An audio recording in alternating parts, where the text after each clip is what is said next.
ओम Sai Ram everyone. आज के सत्संग में आप सभी का स्वागत है। तो आज एक बार फिर हम लोग इस थर्सडे को जुड़े हैं सत्संग के लिए, जहाँ पे हमारे साथ सुमित भाई जी वो भी जुड़े हैं। आपके जैसे और हमारे जैसे भक्तों के मन में जो भी क्वेश्चंस होते हैं बाबा के लिए, या बाबा को और करीब से कैसे जान पाए, हमारे मन में जो भी डाउट्स हैं उन चीजों को क्लियर करने में भाई जी हमारी हेल्प करते हैं। तो आप में से, डिवोटीज में से जिसके भी मन में अगर कोई क्वेश्चन है तो आप चैटबॉट में क्वेश्चन ड्रॉप कर सकते हैं। अ, आप अपने आप को अनम्यूट करके भी भाई जी से क्वेश्चन कर सकते हैं। सुमित जी। जी मैं यहीं पे हूँ। ओम साई।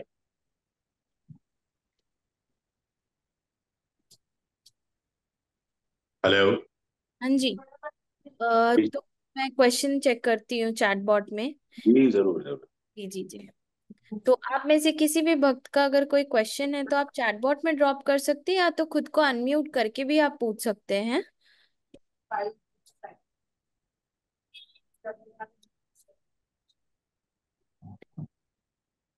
काट लो इसको भी।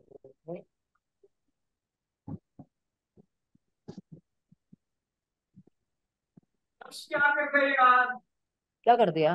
तो भाई जी, सबसे पहले क्वेश्चन मैं ही स्टार्ट करती हूँ।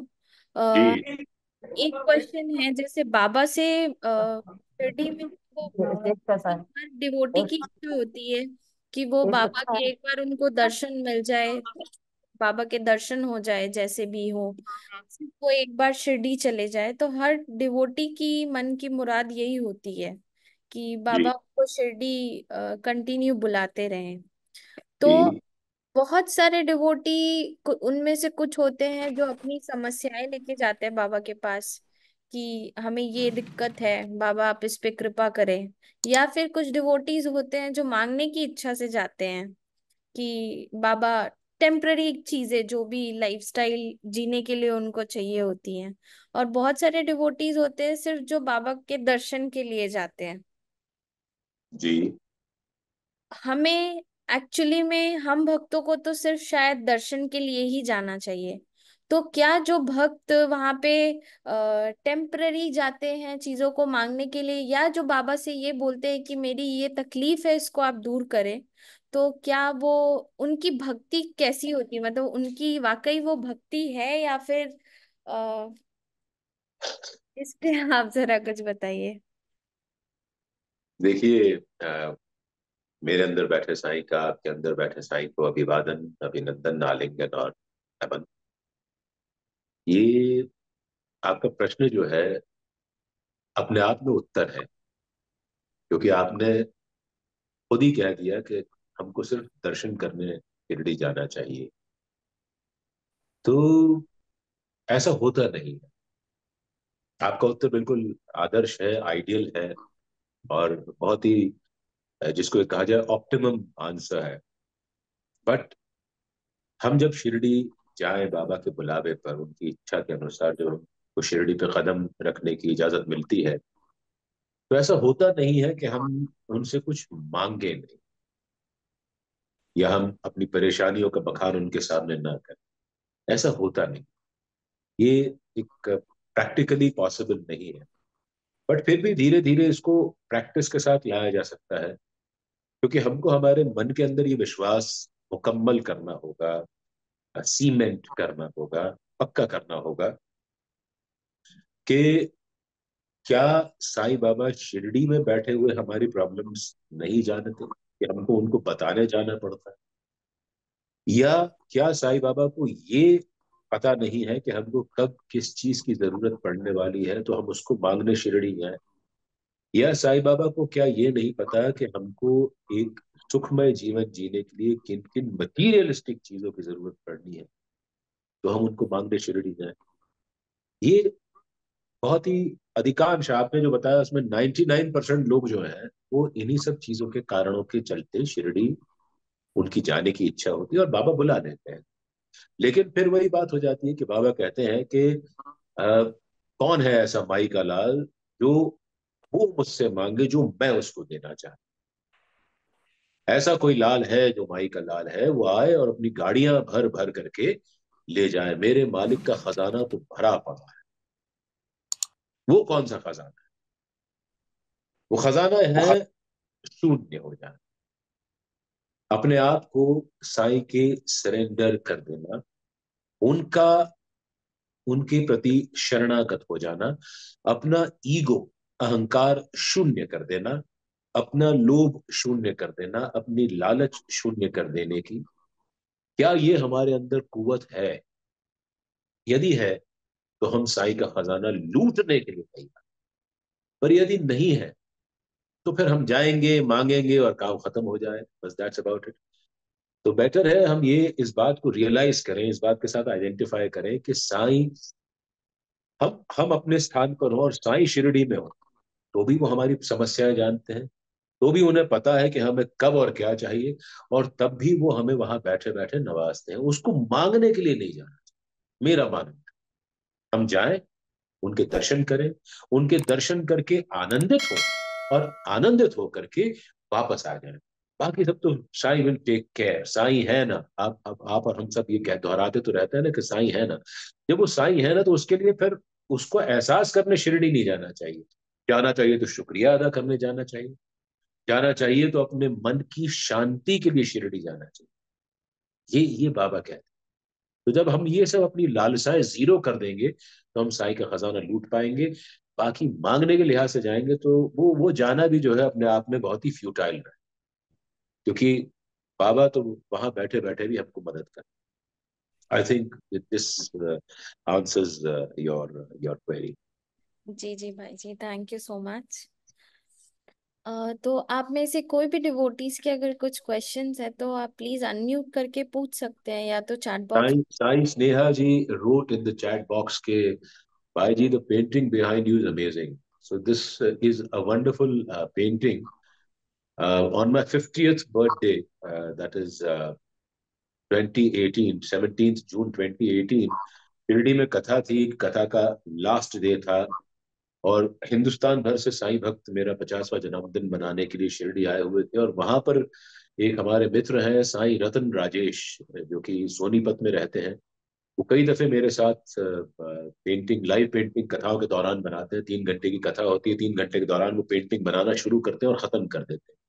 तो ये पेंटिंग मुझे नहीं पता था, लेकिन ये पेंटिंग उन्होंने मुझे साइड में मेरा स्टेज था, दूसरी तरफ वो एक पेंटिंग बना रहे थे, मुझे नहीं पता था वो ये वाली पेंटिंग बना रहे हैं।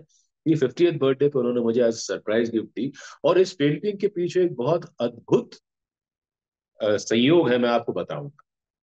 मतलब आप हतप्रभ हो जाएंगे कि ऐसा संयोग भी हो सकता है। 17 जून 2018 को साईं रतन राजेश ने ये पेंटिंग शिरडी में बनाई, और वहीं भोपाल में मेरे स्कूल में जो, आपको पता है, I am promoting a group of schools and colleges, एक मुकेश बारहर नाम के आर्ट्स टीचर है, फाइन आर्ट्स टीचर है, उन्होंने मुझे 50th बर्थडे पे गिफ्ट करने के लिए, जब मैं भोपाल लौट के आया दूसरे दिन, तो एक पेंटिंग गिफ्ट की। और यकीन करेंगे, this this it was the same painting जिसमें सब कुछ सेम है सिवाय मेरे कुर्ते के कलर के। मुकेश ने पिंक कलर की पेंटिंग बना के मुझे गिफ्ट में दी, पिंक कलर के कुर्ते में, और साईं रतन राजेश ने एक दिन पहले इस ब्लू कुर्ते में यही सेम पेंटिंग, यही सेम पोस्टर बना के। इसको बाबा का अद्भुत संयोग नहीं कहेंगे तो और क्या कहेंगे, उनकी लीला देखिए कि उन्होंने किस किस प्रकार से हमको चमत्कृत करते रहे। सो साईं स्नेहा जी यही इस पेंटिंग के पीछे का की कहानी है।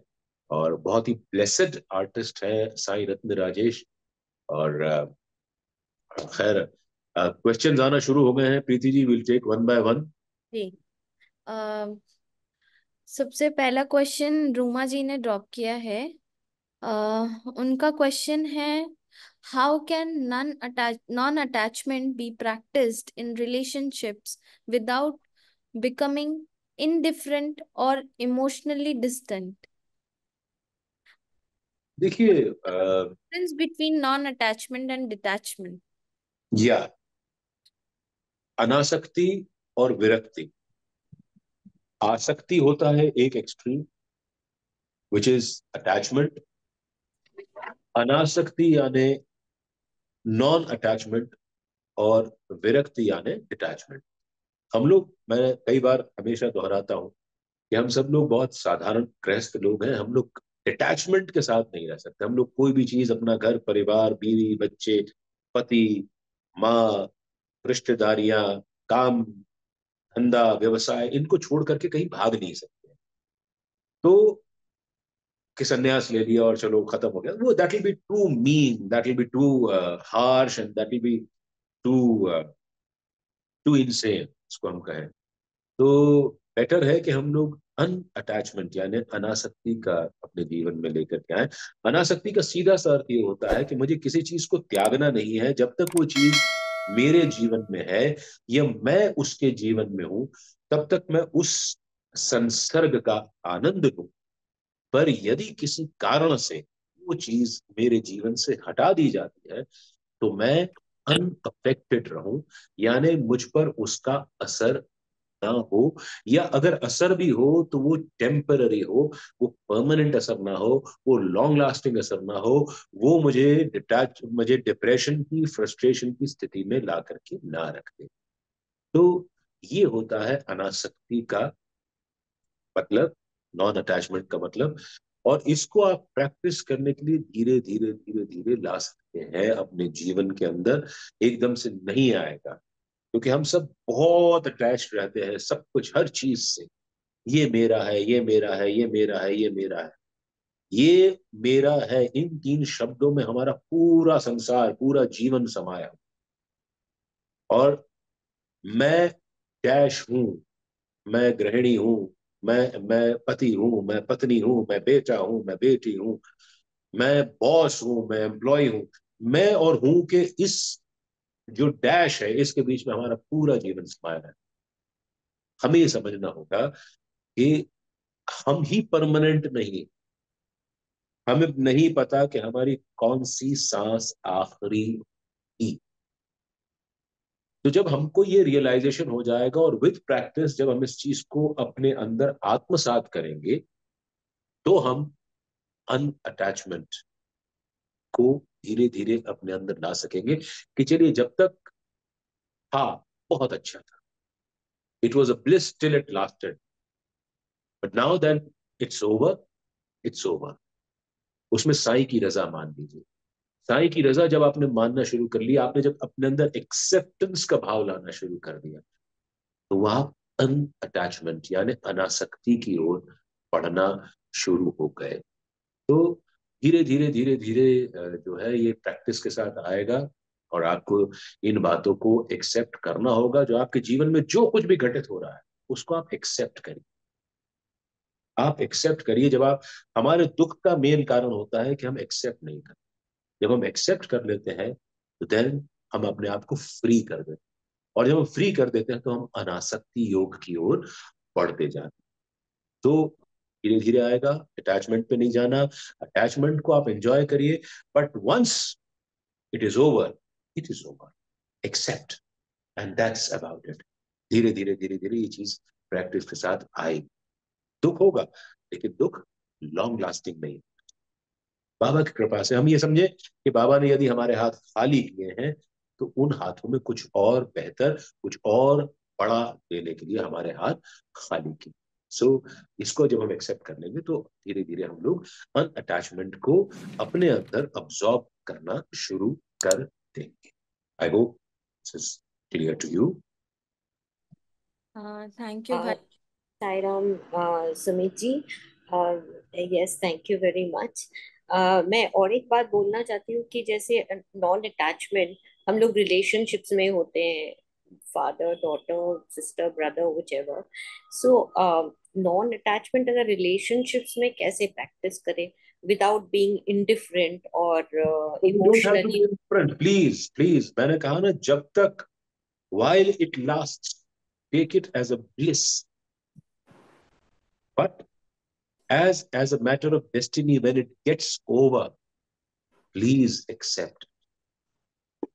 इसको इसको आपको एक्सेप्ट करना पड़ेगा। मैंने कहा ना, आज आपकी बेटी है, उसका ब्याह हो जाएगा, किसी और के घर में चली जाएगी, वो जितना समय आपके साथ नहीं दे पाती है, अभी अभी दे पाती है, आगे नहीं दे पाएगी। या आप किसी कारण से उससे दूर हो जाए, आपको नहीं पता डेस्टिनी आपको कहाँ ले जाए।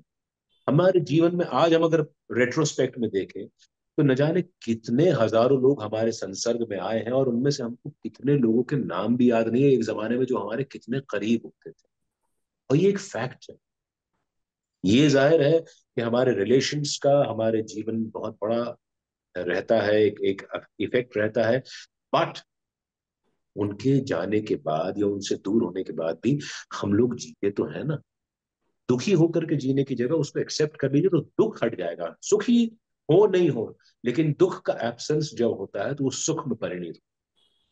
We'll have to accept, we'll have to accept. हमारे माता पिता हमको छोड़ के चले जाते, दुख होता है, बट उसको आपको एक्सेप्ट कर लेंगे कि सबको एक दिन जाना है, तो आपके लिए आसान हो जाएगा। अनअटैचमेंट या नॉन अटैचमेंट या अनासक्ति जो है, वो इतना सुंदर कॉन्सेप्ट है जो हमको शांति प्रदान करने के लिए भगवान श्री कृष्ण ने कहा है, उसको दिया है। और महात्मा गांधी ने तो बिल्कुल कहा भी है, किसी ने उनसे पूछा था कि श्रीमद् भगवत गीता को आप कैसे डिस्क्राइब करेंगे, तो महात्मा गांधी ने कहा था, I describe it in one phrase, it is Anasakti Yoga. That's about it. So enjoy while it lasts, but when it gets over, please don't get permanently affected. That's about it. This is how it comes with practice. मैंने कहा ना, acceptance comes with practice. It is tough, very tough. But आपके पास कोई रास्ता नहीं होता, उसको accept कर लेना चाहिए सावधानी। तो ये बेहतर नहीं है कि हम रिलेशनशिप्स में होते हुए भी समझे कि nothing is permanent and this is just it is. मैंने वही कहा आपसे, बिल्कुल बिल्कुल, आप मान के चलिए कि परमानेंट नहीं है कोई भी चीज, आप ही परमानेंट नहीं है। जी आप और हम कोई भी इस जीवन में परमानेंट नहीं है। जी। जब हम ये बात एक्सेप्ट कर लेंगे तो सब कुछ मान लेंगे, सब कुछ नश्वर है। Everything has an expiry date, only thing is we don't know what the expiry date is. Yes. हमारी एक्सपायरी डेट भी लिख कर के आई है, छप कर के आई है, पर हमको दिखती नहीं। थैंक यू तो सुमित जी। थैंक जी, यू सुमित भाई जी। बहुत बहुत ओम शुक्रिया। Sir Om. Om Sai Ram. You Om Roma Sai. Ji. Thank you भाई जी। नेक्स्ट क्वेश्चन है नमिता बेहरा जी का। उन्होंने पूछा है, भाई जी, हाउ टू एक्सप्लेन कर्मण्यवाधिका रस्ते श्लोक of Bhagavad Gita to students? Is in spirituality means not to aspire for higher materialistic goals. This is such a beautiful look from Srimad Bhagavad Gita, and it is the most misunderstood fact. कर्मण्यवाधिकारस्ते माँ फलेषु कदाचन माँ कर्म फल हेतुर्भूर्मा माते संगोत्स्तव कर्मणि। इसको बहुत इजी वे में एक्सप्लेन किया जाता है कि तुम कर्म करते चलो, फल की चिंता मत करो। बट ये मतलब नहीं है इसका।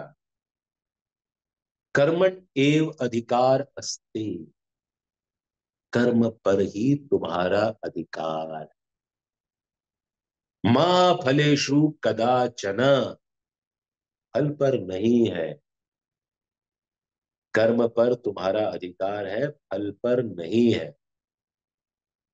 इसीलिए तुम्हारे बेहतरीन कर्म करने के बावजूद भी जो तुम्हारे प्रारब्ध में होगा तुमको मिले, तुम उसका शोक मत करो। This is such a beautiful philosophy of Srimad Bhagavad Gita explained in just one couplet. जितनी सुंदर बात। अब जिस चीज पर हमारा अधिकार ही नहीं है, हम उसकी क्या चिंता करेंगे? उसकी चिंता करके हम क्या हासिल हाँ। करेंगे? तो बेहतर है कि हम अपना कर्म करते जाए, डू योर बेस्ट। इसका मतलब ये नहीं कि फल की चिंता मत करो क्योंकि अधिकार नहीं है, इसलिए हम कर्म भी अधूरा आधा करेंगे, बेकार करेंगे, अनमने ढंग से करेंगे। नो, करिए, बहुत अच्छा करिए, करते रहिए करते रहिए करते रहिए।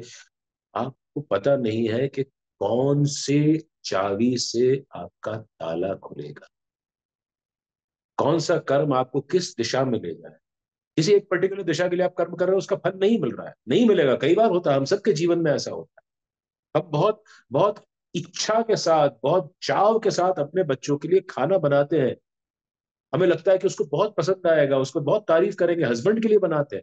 लेकिन जब वो घर आते हैं, पसंद ही नहीं आता। आप किसी किसी टेंशन में होंगे, खा लेंगे, चुपचाप खा लेंगे, तारीफ करेंगे नहीं। आप एक्सपेक्ट कर रही हैं कि वो आपकी तारीफ करें, बट इट डजंट हैपन। या हम कोई बहुत बड़ा तीर ऑफिस में मार के आते हैं, हमको एम्प्लॉय ऑफ द मंथ का अवार्ड मिल जाता है, हम सोचते हैं घर जाके सेलिब्रेट करेंगे। घर जाते हैं तो the wife is indifferent, the children are indifferent. तो हमें अपना कर्म करते जाना, हमें अपना कर्म करते जाना है, क्योंकि उसी पर हमारा अधिकार है, फल पर हमारा अधिकार नहीं है। प्रारब्ध के अनुसार जो फल निर्धारित है वो फल हमको मिलेगा, और उसी फल को हमको एक्सेप्ट करना है। अभी इत्तेफाक देखिए कितनी सुंदर बात आई है कि दोनों तीनों प्रश्न लगभग एक ही जगह जाकर के टिक रहे हैं। तो आप अपना कर्म करते जाइए, क्योंकि उस पर आपका अधिकार है, और फल पर आपका अधिकार नहीं। अब आप कहेंगे कि कर्म करने का फायदा क्या है अगर उसका परिणाम ना मिले। उसका फायदा है, क्योंकि आज जो आप कर्म कर रहे हैं उसका फल आज ना मिले, लेकिन यदि ईमानदारी से किया हुआ कर्म, पूरे मनोयोग से किया हुआ कर्म है, तो आज नहीं, वो कई सालों बाद भी जाकर के अपना फल देता है। और तब आप वंडर करते हैं, तब आप उसको साई की लीला मानते हैं, तब आप उसको ईश्वर की कृपा मानते हैं। ये तो आप ही के कर्म। हम जब ये कहते हैं ना कि कोई पूछता है हमसे कि कैसा है, तो साई कृपा है, साई कृपा है, साई कृपा है। अरे साई कृपा से आपको धन नहीं मिलेगा, ये मान के चलिए। धन तो आपको आपके प्रारब्ध से मिलेगा। आपको रिश्तेदारियां नहीं मिलेंगी, आपको रिश्तेदारियां प्रारब्ध से मिलेंगी, किसी के पुराने ऋणानुबंध से मिलेंगी। आपको आयुष्य, आपकी लॉन्गेविटी ऑफ लाइफ, ये भी साई कृपा से नहीं मिलेगी, ये भी प्रारब्ध से मिलेगी। अब साई कृपा से क्या मिलेगा? साई कृपा से विवेक मिलेगा, सद्बुद्धि मिलेगी, कि हम आज के कर्म अपने इतने बेहतरीन करें कि हम आगे आने वाले समय में अपने प्रारब्ध को सुखपूर्वक भोग सकें। ये साई की कृपा। साई की कृपा को हम ये नहीं कहते कि ये बहुत पैसा आ गया, ये बहुत बड़ी गाड़ी में घूम रहा है तो साई कृपा है जी, साई कृपा है। ना ना ना, ऐसा नहीं। साई कृपा से विवेक हासिल होता है, हाँ सद्बुद्धि संगीता, हासिल। तो आप फिर जब से गया। तो आप जब इस चीज को एक्सेप्ट कर लें, तो आपको ये समझ में आएगा कि हमको कर्म करने चाहिए, और कर्म कभी बेकार नहीं जाते। सिर्फ उनका फल आगे पीछे मिलता है। ये कर्म की बड़ी गूढ़ गूढ़ थ्योरी है कि उसका हर कोई भी कर्म बिना फल दिए कभी शांत नहीं। लेकिन आपको जब अच्छा कर्म होगा तो अच्छे फल देगा, आज नहीं तो कल देगा। आई होप ये इतनी जो छोटा सा सेशन है उसमें मैं इतना ही एक्सप्लेनेशन आपको दे सकता हूँ, कि नहीं तो बाकी लोगों के प्रश्न छूट जाए। इसमें कई बार श्री साईं अमृत कथा में बड़ी लंबी बात हुई है इस गीता के श्लोक पर, और इसके उदाहरण के साथ भी बाबा ने समझाया है। और हम श्री साईं सच्चरित्र से ही ढेर सारे उदाहरण ले सकते हैं। बाबा कई कई बार डॉक्टर पिल्लई, चिदम्बरम पिल्लई की हम बात करें, या नारायण जी की बात करें, जिन्होंने साईं सत्यव्रत पूजा बाद में बाबा की प्रेरणा से प्रारंभ की थी, वो नारायण गांव के भीमाजी पाटिल की बात करें, जिनको क्षय रोग हो गया था। ये सब बाबा ने उस समय कर्म की बात ही कही है कि इनको भोगने दो, इनके कर्म इनके आड़े आ रहे। लेकिन सदगुरु की कृपा से हमारे कर्म कट जाते, और नए कर्म अच्छे बन करके आते, जिससे हमारा प्रारब्ध सुधरता। ये थ्योरी ऑफ कर्मा है। और कभी और मौका मिला तो हम इस पे और लंबी बात भी करें। I hope for the time being this should be ना। थैंक यू सो मच भाई जी। सोनिया जी ने भी हैंड रेज किया है, बट उसके पहले चैट बॉक्स में भी काफी सारे प्रश्न हैं। तो जी एक क्वेश्चन रेज किया है प्रबीता नायर जी ने। उन्होंने जी। कि भाई जी please tell us what we can learn from chapter number 11, doctor Pandit's worship. Doctor Pandit की worship, if I am not wrong, उन्होंने जो था वो बाबा को त्रिपुंड लगाया था, शायद ये वही वाला किस्सा है प्रभिता जी।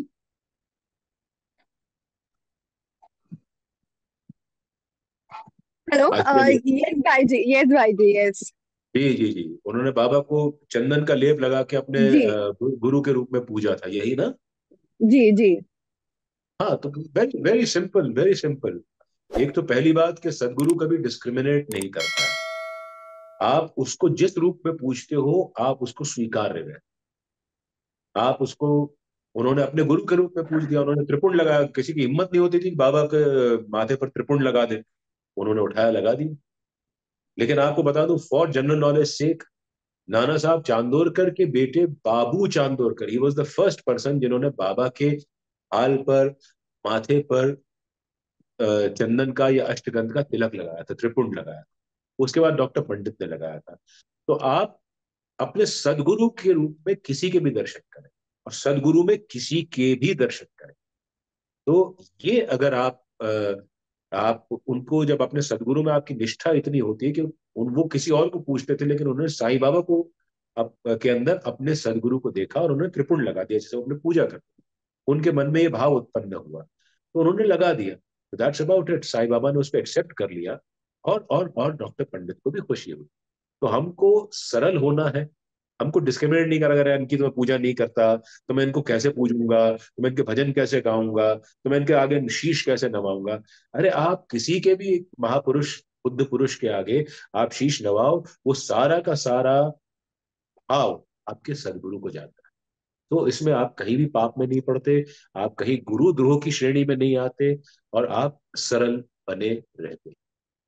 Kavita ji, I hope. तो इसमें इन्होंने ये भी कहा, मतलब वो बुक में ये भी है, साई सचरित्र में भी यही लिखा है कि मालसापति जी को सिर्फ ऑन द थ्रोट, सिर्फ थ्रोट तक अलाउड था जी चंदन जी लगाना, और इनको ही वो मिला। तो मतलब व्हाई इज दैट जी। रिस्ट्रिक्शन कि वहां पे सिर्फ और एक को इन द सेंस स्टिल थ्रोट है, और जस्ट बिकॉज वो किसी और को मानते हैं तो फिर वो हेड तक गया? तो वो मुझे थोड़ा समझ में नहीं आ रहा, क्योंकि हाँ मालसापति जी हाँ। साईं मैं बाबा को साईं बाबा के रूप में ही मान रहे हैं ना? नहीं नहीं, महालसापति जी जो है, for all practical purposes, for all practical reasons, Mahalsapati can be considered as the first bhakt of Shri Sai Baba. जी वो बाबा के साथ रात को मस्जिद में सोते भी थे, वो उनकी पूजा भी करते थे। हालांकि पहले उन्होंने कोशिश की, जब बाबा चांद पाटिल के भतीजे की बारात में आए और उन्होंने थॉट कर दिया कि बाबा उनसे पूछने आ रहे हैं कि वो खंडोबा मंदिर में रुकेंगे, मुसलमानी कपड़े पहने हुए, ऐसा नहीं कि वो तोड़फोड़ मचा दें, उनके मन में ये सारे भाव उत्पन्न जी हुए थे।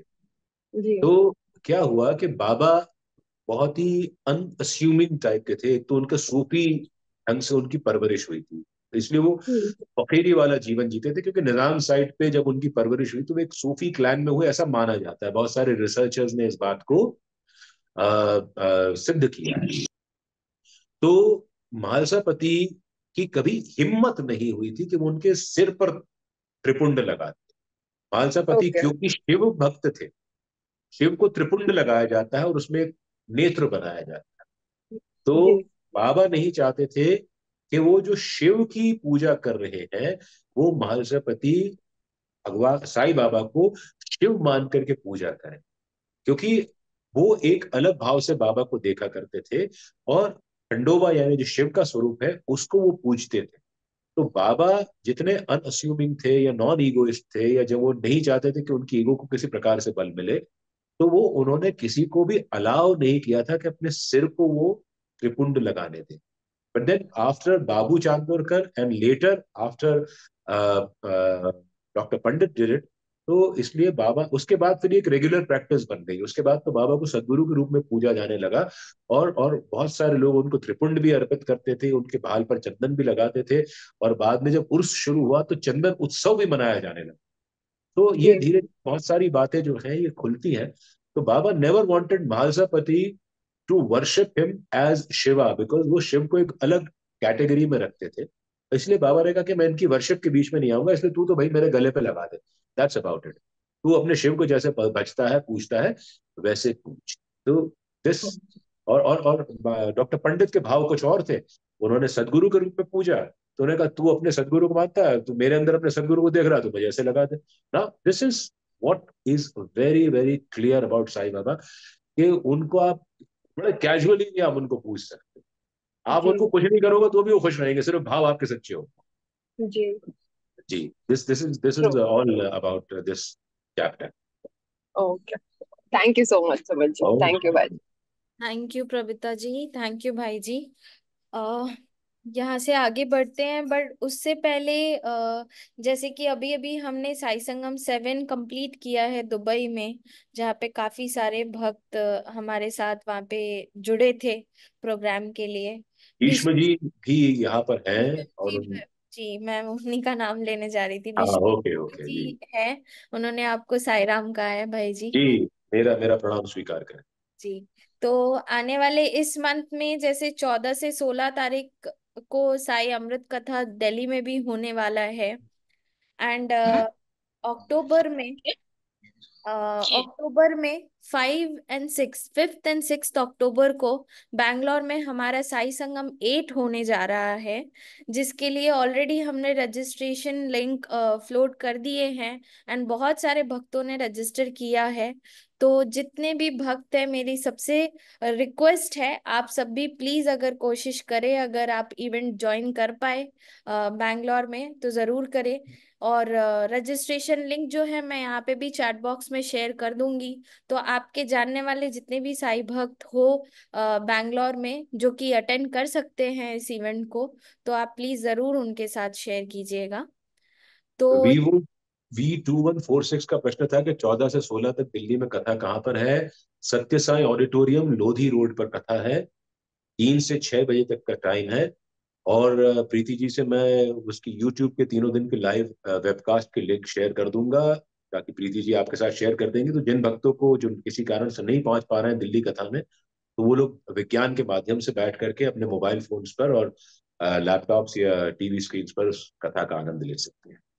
जी, हम वो लिंक जरूर शेयर कर देंगे। तो यहाँ से आगे बढ़ते हैं प्रश्न की ओर।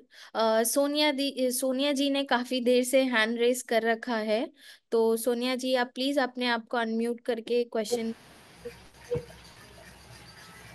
चाचा जी, मैं एक क्वेश्चन पूछ रहा हूँ। आसाम से मैं बोल रहा हूँ, हाँ, सुमेरु बर सोनिया जी पुजारी। हैं। जी नहीं, सुमेरु बर पुजारी में। सुमेरु जी। जी, साई राम भाई जी। ठीक अ, है। अच्छा। सुमित जी, लास्ट टाइम भी मेरा एक प्रश्न था, पर पता नहीं शायद बाबा नहीं चाहते थे कि मैं पूछूं उस समय। मुझे सुजॉय जी ने बोला था अनम्यूट करने के लिए, but I don't know, I was trying so hard but वो अनम्यूट नहीं हो रहा था। एक्चुअली मेरा जो प्रश्न था, मैं बहुत मूड बुद्धि हूँ, तो मुझे ऐसा लगता है what Baba is saying I am not able to understand. आज से कुछ दिन पहले, as I told you that, मेरी मम्मी भी 2.5 महीने पहले वो चली गई हैं बाबा के पास। और अभी कुछ समय से जब हम लोग यहाँ आए, मतलब मैं कैलकाटा वापस आई हूँ, तो वहां पर आई स्टार्टेड चैंटिंग। हम रोज सुबह ना 10 मिनट का सत्संग, मतलब सत्संग इन द सेंस भजन, बाबा की पूजा से पहले करती हूँ। तो उसमें राम नाम का एक भजन लिया। तो वो राम नाम का भजन 3-4 दिन ऐसा चला कि उसके बाद ना वो राम राम राम राम बोलते बोलते बोलते बोलते अचानक से आंसू आने लगे, और ये 3-4 बार हुआ। सो सडनली मुझे ऐसा लगा कि जैसे एक साई सच्चरित्र का में एक आता है जिसमें तारखड़ जी की जो तीन नहीं, तारखड़ जी नहीं। औरंगाबाद जी गाते हैं कि गुरु कृपांजन पायो मोरे भाई, यही हम्म, वाला। नहीं, जिसमें वो बाबा अपनी भक्त के हाथ दबाते और उनको बोलते सदैव राजा राम का जी जाप जी किया करो। सो जी। मुझे ना उस समय वो एक जब व्हेन आई वाज क्राइंग, तो वो एक मेरे सामने ना वो चित्र आया। तो मैंने बाबा से पूछा आप क्या चाहते हैं कि मैं राम नाम का जाप करूं, क्योंकि मैं जनरली साई राम नाम का जाप करती हूँ। तो मुझे लगता है साई राम में साई भी है, राम भी है, दोनों एक ही तो है, तो बाबा अलग से क्यों बोल रहे हैं। ऐसा करके 1-2 दिन बीते, तो एक दिन मुझे सपना आया, तो एक लकड़ी का ऐसा आयताकार था, उसके ऊपर राम राम राम राम राम राम लिखा हुआ था। ऐसे कि बाबा शायद चाहते मैं राम राम करूं, बट मैं भजन में करूंगी, वैसे मैं राम नाम का ही जाप करूंगी। तो जो श्वास श्वास श्वास जो होता है वो राम नाम ही साई राम ही चलेगा। उसके बाद एक दिन मेरे को व्हाट्सएप पे आपका ही एक भजन आया, आपका जो अपना ग्रुप है उसमें एक भजन था कि वो आपने राम नाम के ऊपर बोला था कि राम नाम की माला जपले बंदे, तो वो उस ग्रुप में आया था। मैंने खोला तो वही राम नाम का भजन आया, आपके द्वारा गाया हुआ।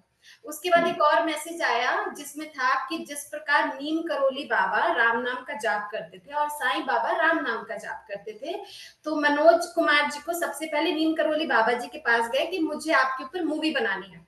तो नीम करोली बाबा जी ने बोला आप मेरे ऊपर नहीं, शिरडी जाकर साईं बाबा के ऊपर मूवी बनाइए। तो वो जो मूवी बनी थी मनोज कुमार जी की, वो एक माइलस्टोन रही बाबा की ख्याति दुनिया में पहुंचाने के लिए। तो उसके नीचे एक मैसेज था, जैसे बाबा राम नाम लेते थे, जैसे नीम करोली बाबा राम नाम लेते थे, आप लोग भी राम नाम जपिए। नाउ मुझे समझ नहीं आ रहा कि बाबा ये कहना चाह रहे हैं मैं साईं राम बोलूं या ये बोल रहे हैं कि मैं राम राम बोलूं। लास्ट टाइम भी मैंने आपसे बात करने की कोशिश की तो शायद बाबा खुद जवाब देना चाहते थे, मैंने इतनी कोशिश की मैं अनम्यूट ही नहीं हो पा रही थी। और इस बार भी अभी समय हो गया तो मुझे लगता है हो सकता है मेरा क्वेश्चन ना लिया जाए, तो मैं ऐसा सोच रही थी। बट बाय चांस आपसे बात हो गई तो मुझे कुछ मैं मतलब समझ नहीं पा रही हूँ बाबा क्या कहना चाह रहे हैं। देखिए, बहुत आसान है। हम कोई भी नाम स्मरण या नाम जाप इसलिए करते हैं कि हमारा ध्यान उस नाम की शुद्धता में, उस नाम की जो आचरण की विशेषताएं हैं, उस नाम की जो चारित्रिक विशेषताएं हैं, उनके अंदर हमारा ध्यान स्थिर हो जाए, इसलिए हम नाम का जाप करते हैं या नाम स्मरण करते हैं। बहुत इजी। हम राम को स्मरेंगे तो राम के बारे में सोचेंगे, हम साईं को स्मरेंगे तो साईं के बारे में सोचेंगे, उनके चरित्र के बारे में सोचेंगे। तो हमारा मन जो है वो पाप की ओर आकृष्ट नहीं होगा। जब हम इतने बुद्ध पुरुषों के चरित्र की ओर अपना ध्यान केंद्रित करेंगे, जब नाम लेते जाएंगे, तो हम किसी भी गलत दिशा में सोचेंगे नहीं, सो लॉन्ग एज कि हम वो नाम रट रहे हैं, जप रहे हैं। शर्त यह है कि नाम स्मरण या नाम जाप यंत्रवत ना हो जाए, मैकेनिकल ना हो जाए, उसमें भाव रहे। आपको बाबा यदि बार बार अंदेशा कर रहे हैं, आपके सामने ऐसी परिस्थितियां आ रही कि आप राम का नाम जपिए, और आपके मन में ये भाव उत्पन्न हो रहा है कि मैं अपने इष्ट आराध्य अपने साईं को छोड़ करके किसी और का नाम कैसे जप, राइट। ये कहे, है ना? हाँ तो जी। आप श्री साई सच्चरित्र को पढ़िए ध्यान से। बाबा ने अलग अलग रूपों में, मद्रासी भजन मंडली की जो महिला प्रमुख थी, वो रामचंद्र भगवान में बहुत यकीन रखती थी, तो बाबा ने उनको रामचंद्र भगवान के रूप में दर्शन दिए। तो बाबा हमारे सदगुरु हैं, वो हमारे किसी भी रूप में दर्शन हमको दे सकते हैं। यदि वो आपको ये इंगित कर रहे हैं कि आप साईं राम की जगह केवल राम नाम का जप करिए, तो आप बिल्कुल बेलौस बेधड़क होकर के आप राम नाम का जप करिए। उसके अंदर मैं फिर भाव हो। बाबा से दूर तो नहीं हो जाऊंगी, मैं उनसे नहीं हो जाएंगे आप, बिल्कुल मत, नहीं होंगी आप, बिल्कुल कतई मत सोचिए कि आप दूर हो जाएंगे, ऐसा कुछ नहीं होने वाला है। आपके राम के अंदर भी साईं समाया हुआ है, भले आप उसका उच्चारण ना करें, भाव साईं का ही आएगा। तो साईं राम में भी तो राम है और साईं है। आप जपिए ना, आपको जिसमें कंफर्टेबल लगता है। आप फिर मन में विचार मत लाइए कि मेरे आगे नाम नाम के इतने सारे इंडिकेशन आ रहे हैं तो मैं नहीं जपूंगी तो क्या होगा। आपको राम जपना है, राम जपिए, साईं राम जपना है, साईं राम जपिए, और साईं अकेला जपना है तो वो जपिए। मेरी तरफ से बाबा आपसे कह रहे हैं कि आप छूट से जपिए, भाव से जपिए, बस। That is it, that should be enough. आप मन में ऐसा भाव कतई मत लाइए कि ये मैं ऐसा कर लूंगी, ऐसा कर लूंगी। आपको अगर राम जपने में ऐसा लग रहा है कि आप साईं से दूर हो जाएंगी, आप नहीं होंगी। फिर भी आपको लगता है कि आप साईं का नाम जपिए, साईं राम जपिए, दोनों को इकट्ठा जपिए, 2 in 1 करिए, वो भी कोई प्रॉब्लम नहीं है। साईं तो सब में समाया हुआ है, वो हर किसी में है, हर जगह है, हर शय में है, हर कण में है। इसलिए आप बिल्कुल भी मत सोचिए कि आपको कहीं भी उनसे दूर होने का वो देंगे, वो दूर होने नहीं देंगे। आप जैसे भक्त तो उनको चाहिए।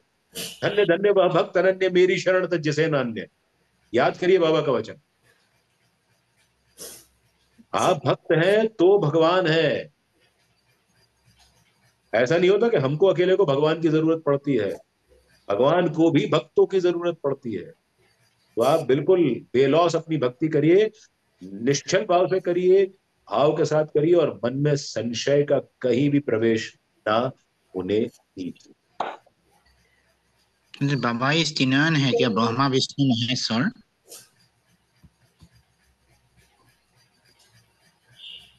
सोनिया जी, इज दैट क्लियर? क्लियर, लेकिन मतलब कहते गुरु की बात माननी चाहिए, तो I am so confuse, that's why I am saying. तो वही मैंने आपसे कहा ना कि आप मानिए ना उनकी बात, आप उसमें संशय क्यों ला रही हैं? फिर आप गुरु की बात मानिए ना। बाबा ने तो जब काका साहब दीक्षित से कहा था कि तुम तो बकरा काट दो, तो बकरा काटने को तैयार हो गए थे वो। आपको तो राम नाम जपने को कह रहे हैं, तो जपिए ना आप आराम से, क्यों प्रॉब्लम कर रही हैं आप उसके अंदर? आप राम जपेंगी तो भी आपके मन में साईं ही रहेंगे, है ना? हाँ जी। तो आप बिल्कुल मत सोचिए, चिंता मत करिए और मन में दुविधा मत रखिए। आपको सदगुरु की बात मानने की इच्छा हो रही है, प्रेरणा हो रही है, मानिए। ये आपकी टेस्ट हो सकता है, ये परीक्षा हो सकती है।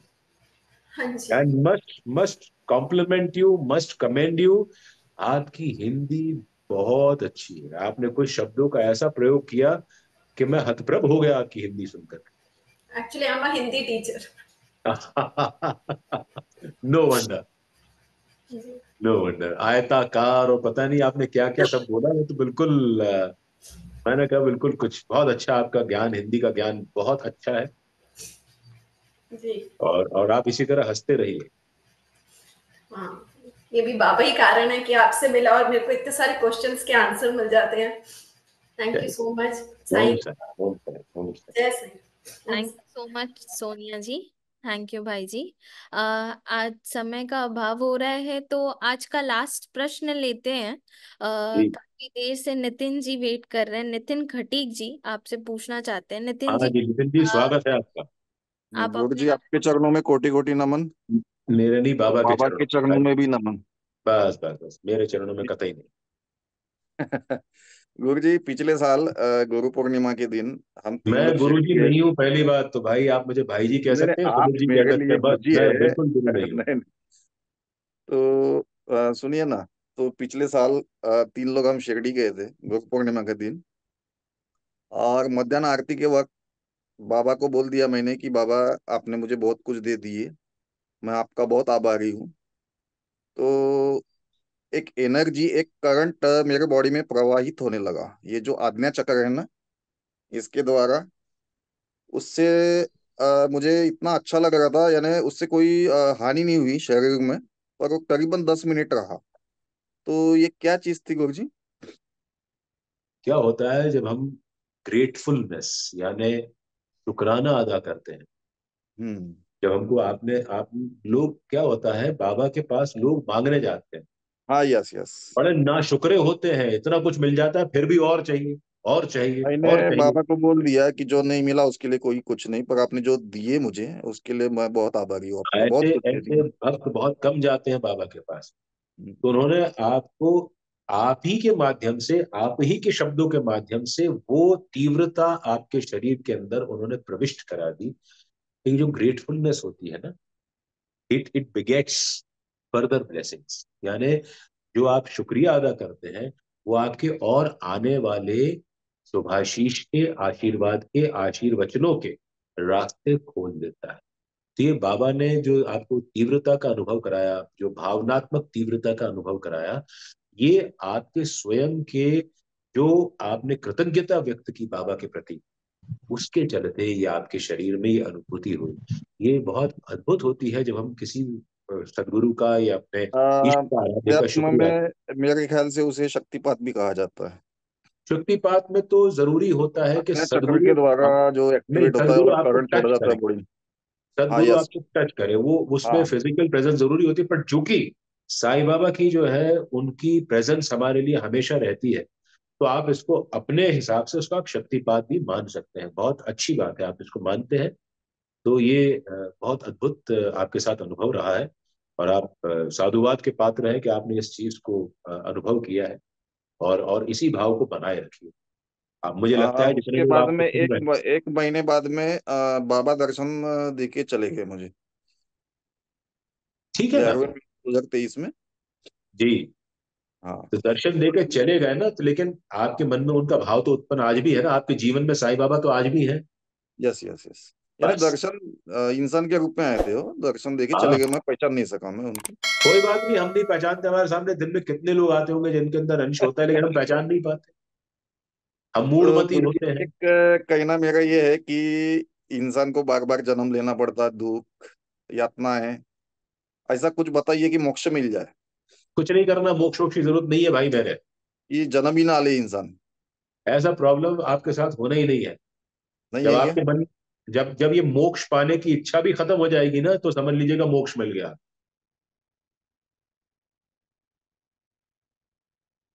समझे आप मेरी बात नितिन जी?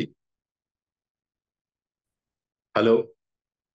मैंने हेलो, कहा, बीस मिनट। हाँ, हाँ मैंने कहा जिस दिन आपके मन में मोक्ष पाने की इच्छा समाप्त हो जाए ना, हाँ, सभी उस दिन इच्छाएं खत्म हो समझिएगा जाए तो मोक्ष मोक्ष मिल मिल गया जाए। आपको।